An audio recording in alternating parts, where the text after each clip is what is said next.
2022년 6월 1일 목요일 저한광성교회 새벽기도회 시작하겠습니다. 찬송가 391장 찬양하겠습니다.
오늘 우리에게 주신 하나님의 말씀 신약성경 베드로전서 2장 1절부터 25절까지 말씀입니다. 베드로전서 2장 1절부터 25절까지 말씀 이제 봉독하겠습니다. 하나님의 말씀 경청하십시오. 그러므로 여러분은 모든 악의와 모든 기만과 위선과 시기와 온갖 비방하는 말을 버리십시오. 갓난 아기들처럼 순수하고 신령한 젖을 그리워하십시오. 여러분은 그것을 먹고 자라서 구원에 이르러야 합니다. 여러분은 주님의 인자하심을 맛보았습니다. 주님께 나아오십시오. 그는 사람에게는 버림을 받으셨으나 하나님께는 택하심을 받은 살아있는 귀한 돌입니다. 살아있는 돌과 같은 존재로서 여러분도 집 짓는 데 사용되어 신령한 집이 됩니다. 그래서 여러분은 예수 그리스도로 말미암아 하나님께서 기쁘게 받으실 신령한 제사를 드리는 거룩한 제사장이 되십니다. 성경에 이런 말씀이 있습니다. 보아라, 내가 골라낸 귀한 모퉁이 돌 하나를 시온에 둔다. 그를 믿는 사람은 결코 부끄러움을 당하지 않을 것이다. 그러므로 이 돌은 믿는 사람들인 여러분에게는 귀한 것이지만 믿지 않는 사람들에게는 집 짓는 자들이 버렸으나 모퉁이의 머릿돌이 된 돌이요 또한 걸리는 돌과 넘어지게 하는 바위입니다. 그들이 걸려서 넘어지는 것은 말씀을 순종하지 않기 때문이며 또한 그렇게 되도록 정해 놓으셨기 때문입니다. 그러나 여러분은 택하심을 받은 족속이요 왕과 같은 제사장들이요 거룩한 민족이요 하나님의 소유가 된 백성입니다. 그래서 여러분을 어둠에서 불러내어 자기의 놀라운 빛 가운데로 인도하신 분의 업적을 여러분이 선포하는 것입니다. 여러분이 전에는 하나님의 백성이 아니었으나 지금은 하나님의 백성이요 전에는 자비를 입지 못한 사람이었으나 지금은 자비를 입은 사람입니다. 사랑하는 여러분, 나는 나그네와 거류민 같은 여러분에게 권합니다. 영혼을 거슬러 싸우는 육체적 정욕을 멀리 하십시오. 여러분은 이방 사람 가운데서 행실을 바르게 하십시오. 그렇게 해야 그들은 여러분더러 악을 행하는 자라고 욕하다가도 여러분의 바른 행위를 보고 하나님께서 찾아오시는 날에 하나님께 영광을 돌릴 것입니다. 여러분은 인간이 세운 모든 제도에 주님을 위하여 복종하십시오. 주권자인 왕에게나 총독들에게나 그렇게 하십시오. 총독들은 악을 행하는 사람에게 벌을 주고 선을 행하는 사람에게 상을 주게 하려고 왕이 보낸 이들입니다. 선을 행함으로 어리석은 자들의 무지한 입을 막는 것이 하나님의 뜻입니다. 여러분은 자유인으로 사십시오. 그러나 그 자유를 악을 행하는 구실로 쓰지 말고 하나님의 종으로 사십시오. 모든 사람을 존중하며 믿음의 식구들을 사랑하며 하나님을 두려워하며 왕을 공경하십시오. 하인으로 있는 여러분, 극히 두려운 마음으로 주인에게 복종하십시오. 선량하고 너그러운 주인에게만 아니라 까다로운 주인에게도 그리하십시오. 억울하게 고난을 당하더라도 하나님을 생각하면서 괴로움을 참으면 그것은 아름다운 일입니다. 죄를 짓고 매를 맞으면서 참으면 그것이 무슨 자랑이 되겠습니까? 그러나 선을 행하다가 고난을 당하면서 참으면 그것은 하나님께서 보시기에 아름다운 일입니다. 바로 이것을 위하여 여러분은 부르심을 받았습니다. 그리스도께서는 여러분을 위하여 고난을 당하심으로써 여러분이 자기의 발자취를 따르게 하시려고 여러분에게 본을 남겨 놓으셨습니다.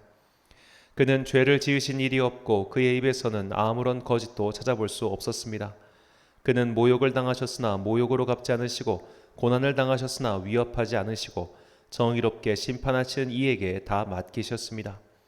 그는 우리 죄를 자기의 몸에 몸소지시고서 나무에 달리셨습니다. 그것은 우리가 죄에는 죽고 의에는 살게 하시려는 것이었습니다. 그가 매를 맞아 상함으로 여러분이 나음을 얻었습니다.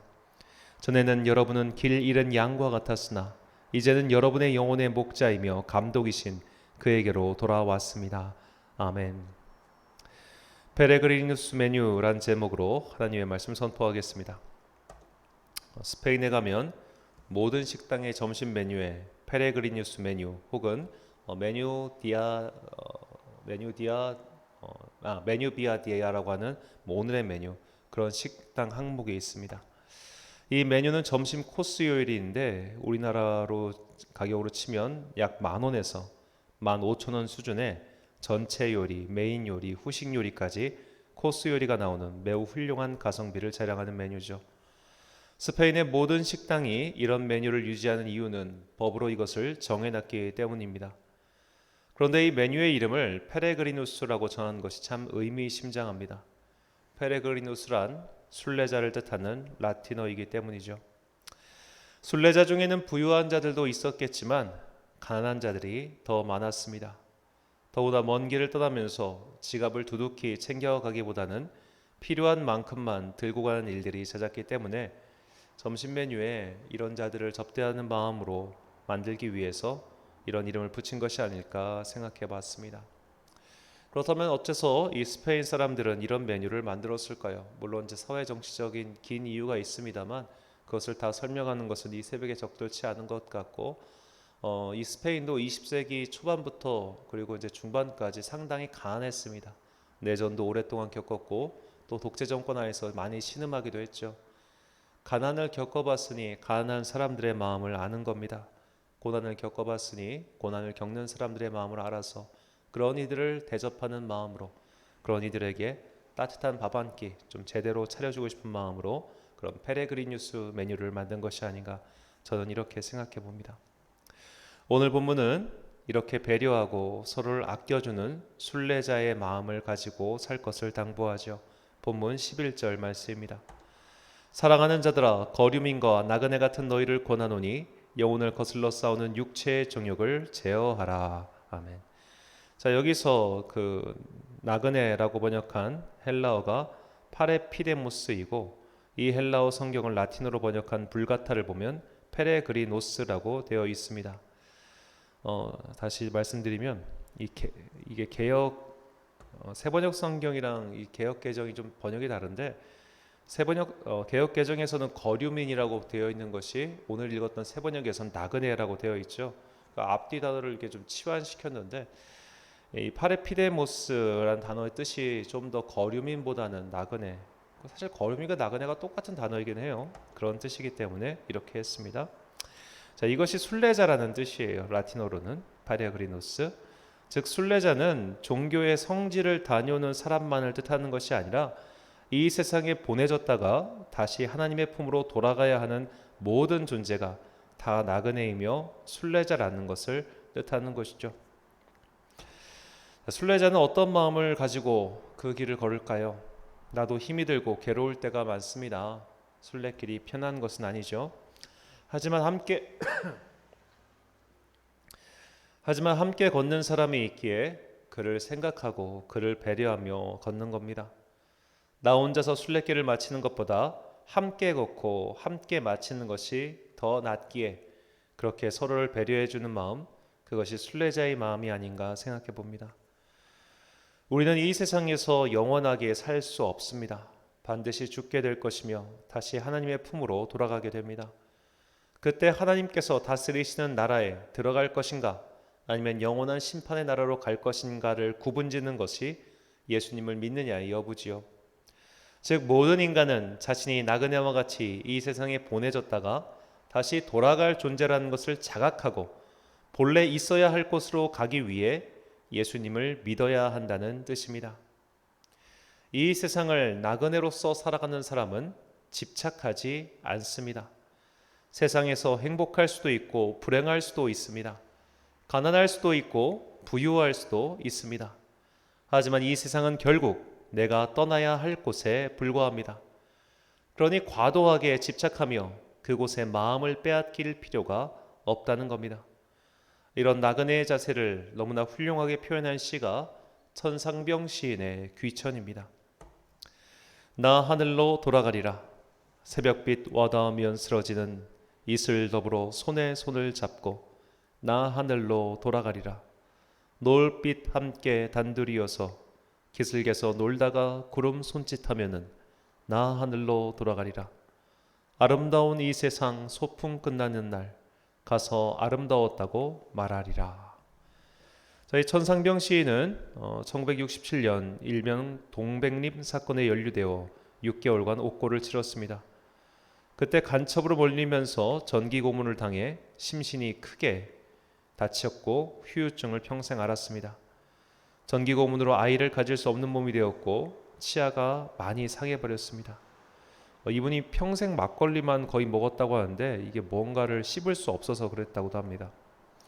자, 이 동백림 사건은 1967년 당시 이 부정선거를 물타기하기 위한 조작된 사건이었고, 이 사건의 애꿎은 피해자가 돼버린 셈이죠.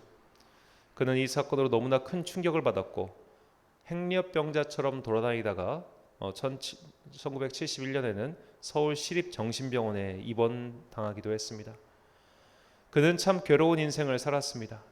하지만 그는 웃음과 유머를 잃지 않았습니다. 그는 굉장히 좀 기인 같은 사람이라 재미있는 일화가 참 많다고 합니다. 그는 제대로 된 경제활동을 하지 못하고 여기저기 술값을 빌리고 다녔는데 한 번은 그의 지인이 이 천시인의 부인이 운영하는 찻집을 찾아와 당신 빌려간 돈 언제 갚을 거냐라고 하니까 내가 죽으면 천국과 지옥의 갈림길에서 포장마차를 하고 있을 거다. 그러니 당신이 오거든 이 지상에서의 빚을 다 갚을 만큼 공짜 술을 주겠다라고 너스레를 떨었다고 합니다. 자, 이 이야기가 일본에까지 전해진 걸 보면 아마 이 당사자도 이 말을 듣고 어이없어서 웃으면서 돌아간 것 같습니다. 천상병 시인은 제대로 돈을 벌어본 적이 몇 개월에 불과합니다. 그가 미군의 통역관을 했을 때 일이죠. 그 외에는 모두 누군가에게 붙어서 먹고 살았고 나중에는 부인에게 전적으로 의존하며 살았습니다. 하지만 그 주변 사람들 중 그를 미워하거나 싫어하는 이가 없었습니다.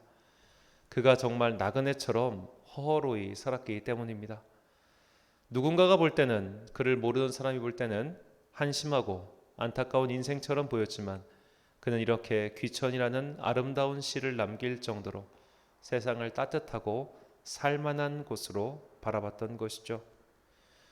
저는 그리스도인들도 이런 천상병 시인 같은 마음을 품고 살았으면 좋겠습니다. 어떻게든 이 땅에서 성공하고 이름을 날리기 위해 아등바등거리며 질투하고 미워하고 경쟁하는 것이 아니라 결국 긴 소풍과 같은 인생이니 쌓아주기보다는 나눠주고 혼자 먹기보다는 함께 즐거워하며 때로는 웃고 때로는 함께 울으며 인생을 동고동락했으면 좋겠습니다. 우리는 다 나그네입니다. 부자도 나그네고 거지도 나그네입니다. 결국은 다 떠날 사람들입니다. 그러니까 서로 배려해주고 아껴주고 사랑해주면 참 좋지 않겠습니까? 바울은 나그네와 같은 성도들이 이 땅을 살아가는 자세를 다음과 같이 가르칩니다.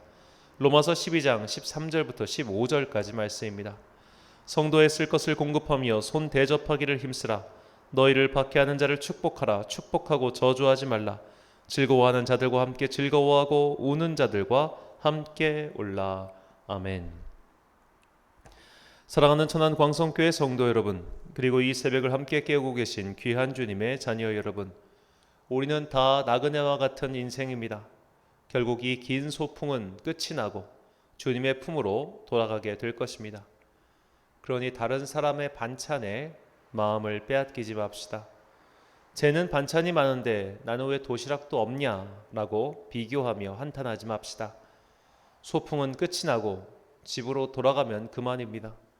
쟤는 좋은 옷을 입고 모자도 쓰고 소풍에 왔는데 왜 나는 그런 것도 없냐라며 또한 속상해하지 맙시다.